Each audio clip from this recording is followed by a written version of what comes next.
Hello everyone, welcome back to our channel. ఈరోజు మనం పుదీనా నిల్వ పచ్చడి ఎలా చేసుకోవాలో చూద్దాం. ఇప్పుడు ఒక మిక్సీ జార్ తీసుకొని అందులోకి పచ్చి కొబ్బరి, అలాగే పచ్చిమిర్చి, కొంచెం సాల్ట్, అలాగే కొంచెం చెక్క, కొంచెం లవంగం కూడా యాడ్ చేసుకొని మిక్సీ వేసుకోవాలి.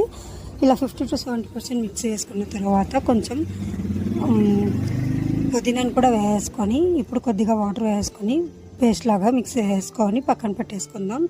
ఇప్పుడు ఒక కడాయిని పెట్టుకొని అందులోకి కొంచెం ఆయిల్ వేసి ఆవాలు, జీలకర్ర, కరివేపాకు, ఉద్దిబ్యాలు, చెంగిత్తనాలను కూడా వేసుకొని బాగా ఫ్రై చేసుకోవాలి. ఇప్పుడు సన్నగా తరుక్కున్నటువంటి టమోటాలను కూడా వేసుకొని బాగా ఫ్రై చేసుకుందాం. చూడండి, ఇప్పుడు కొద్దిగా పసుపును కూడా వేసుకొని బాగా ఫ్రై చేసుకోవాలి. ఇది 7 to 8 days దాకా నిల్వ ఉంటుంది. చూడండి, టమోటాలు ఇలా సాఫ్ట్ అయ్యేంత వరకు మగ్గించుకోవాలి. ఇప్పుడు మనం ఆల్రెడీ మిక్స్ చేసుకున్నటువంటి పేస్ట్ని కూడా వేసి బాగా కలుపుకోవాలి సిమ్లో పెట్టుకొని.